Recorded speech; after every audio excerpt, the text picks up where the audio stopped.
Hello again everyone, and this is Stevo Runs here, the channel created for like-minded people who are looking to become fitter and healthier people. If that sounds like you, then please hit the subscribe button below and let's go on this running journey together. So just a quick video today of a list of mistakes that I think everyone makes at the beginning of their running journey. Like, you may not have, but there's definitely 10 mistakes that I made here.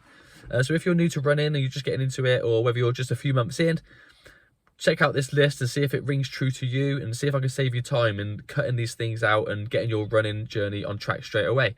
If you're an avid runner, like a lot of people are on my channel, and thank you for watching again, please add to the list in the comments below if I've missed anything off. Add to the list of mistakes that you might have made at the beginning, which might help the people along with their running journey. So without further ado, here's a list of mistakes that all people make at the beginning of their running journey.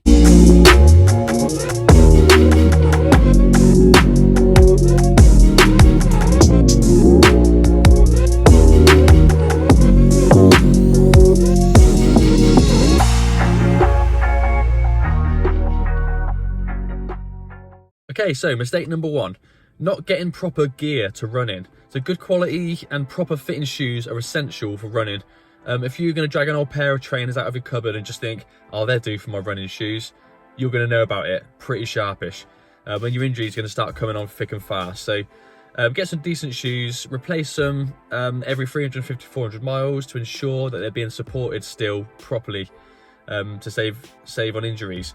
They may still look fresh, but the soles and support have taken a good beating over that time, and it will lead to injuries. Smartwatches are helpful, but they're not essential, but they're definitely handy for tracking your progress. Using, say, a Garmin or an Apple Watch, your runs will gradually paint a picture of your overall fitness and performance, and to see if the training you're doing is actually working. So yes, I would recommend using a smartwatch. If you don't want a smartwatch, then just go. Just go for your run and feel good about doing it. Warm and cold clothes. Be prepared for whatever weathers you're going to be running in, which is hopefully all year round. So if it's hot, have some little shorts ready. If it's wet and cold, have some leggings and some jogging bottoms ready. So you're ready for whatever the weather is thrown at you. Don't let the weather be an excuse not to go running, okay? So be prepared. Headphones and a good playlist, that's a really good thing to have at the start. Tunes are an absolute godsend at times, especially on your long runs.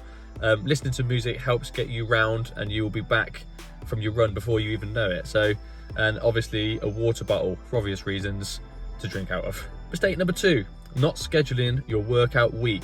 When I took up running, I didn't bother setting out my week. I'd finish work and think, oh, I should really run today, or maybe I can just do it tomorrow instead. Don't matter as long as I do it. Let me tell you, inconsistency is the killer of your running week. Grab a pen, sit down, think about how many times you want to run a week. Pick your days that suits you, that has no interruptions. I literally had to schedule stuck on my wall next to my fridge, so there was no mistake in it. Today I'm running, and that is it. Your wife's seen it, your family's seen it, they know you're going. I'm running, no interruptions. Once you're in a swing, there's no looking back. Mistake number three, running too fast. Okay, I know this is an obvious one, it's going to come from me, but that's because it's a really common issue at the start. Everyone who's new to running seems to go out too hard. I learnt the hard way myself. I wasted so much running time when I was running too fast at the beginning. I should have looked it up before and seen that I should be running slow. If there's one piece of information that I was given before I started running, this would be it. A better idea for people starting out is to run at a comfortable pace without making your heart work too hard. Keep it conversational, like truly conversational.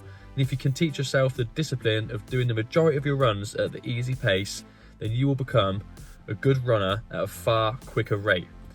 There's plenty of time for the fast efforts later on. Mistake number four, overestimating and underestimating yourself.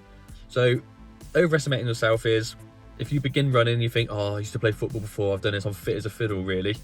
If you go out and try and run 5-6 times a week as fast as you can and all that, and just thinking you're going to be really good at it, it's only running, isn't it? So I can just go and do whatever I want. You're going to quickly burn out, and you're quickly going to stop enjoying it, and you're not going to want to go frequently. On the other end, underestimating yourself is saying, oh, I'm going to be cautious and run really slow and not really working your aerobic base and only going once or twice a week. These are two mistakes really that you want to try and avoid: overestimating and underestimating. All you want to do is find the perfect balance of doing just enough but not too much. and then you're going to be happy running for years and years. Comparing yourself to others, right? Unless you're naturally amazing and you're going to win races no matter what, nobody cares about your records really, okay? Compete with yourself and nobody else until you are racing and competing. It will hinder your progress for sure. I've got friends who offer to run with me, but it's not a great idea unless it suits you yourself really. If some friends run slower and you're looking to build base that week, then obviously you're good to go. If your friends want to run a half marathon in 1 hour 20, then that doesn't really suit you and where you are and your training. So sorry chaps, maybe another time. But also don't fall for the whole Strava thing either, where you've seen a friend that's run farther or faster than you that day and you feel the need to match it or beat it. Don't do it. You've made your plan that works for you, so stick with it. Mistake number 6, insufficient rest and recovery. Rest and recovery is as important as the running itself. The reason you need sufficient rest is the small damage that you do to your body during each run. That time is for it to be repaired. All the tiny micro tears that you make in your muscles during runs, they repair fast as you rest, and you will come back stronger with more stamina ready for the next run. Use your watch and apps to keep check on recovery, like your body battery, recovery hours, but most of all, use your brain. If you feel tired and your muscles are aching, think about what your run is next and whether they're too long, or whether you need to rest more. Rest and recovery is very important. Remember that. Mistake number 7, not warming up or cooling down properly. Right, now, I was a serial skipper of warming up and cooling down. My thinking was that I've wasted energy and time by running before starting my watch, but I've learned over time that the warm up and the cool down are just as essential as all the other parts of the running. Warming up isn't just stretches at home, but you want to do some dynamic stretches and then run for about 10 minutes slowly to get the blood flowing. The whole body will feel then fired up and ready for your run. And that's especially if you're going to track the stats of your runs, as starting your watch after a warm-up will make for better reading as you prepared your body well and you stabilised your heart rate. For a cool down, I just slow it down on the way back to my house. I'll do a few stretches when I'm in, and all this helps in the process of a proper recovery. Mistake number 8, not building your aerobic base. I know this one was obviously going to come from me, that's what my whole story is about. So this is something that I only learned about in 2020, and I wish I learned about it at the very beginning, to be honest. I see people now, including some of my friends of mine, and people online, on online groups, who run the same distance all the time and are looking to better their times just by a few seconds here and there. The truth is, the majority of these people have never built a decent aerobic base, and if they concentrate on building their base instead of attempting to beat their own 5k and 10k times all the time, if they build their base instead, they would completely smash their PBs when they come to doing those 5Ks and 10Ks again.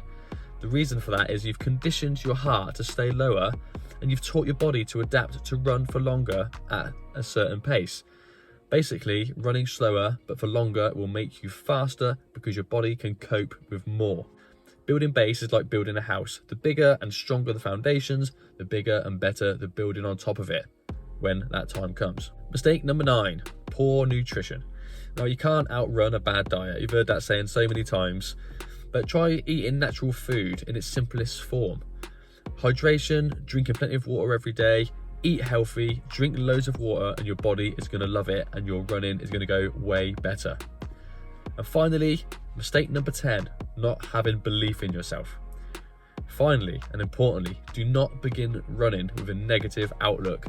It doesn't matter your situation. If you're overweight, you're looking to get back into running after being out for years, you've never done a sport or exercise in your entire life, you've made the decision to make a change, and you can run every single run with a smile on your face, because there's nothing more satisfying in life than looking after yourself properly and feeling great about what you are becoming. Okay, thank you for joining me. I think that was 10 tips there for people that are getting into running, or mistakes that are made and that I've made myself.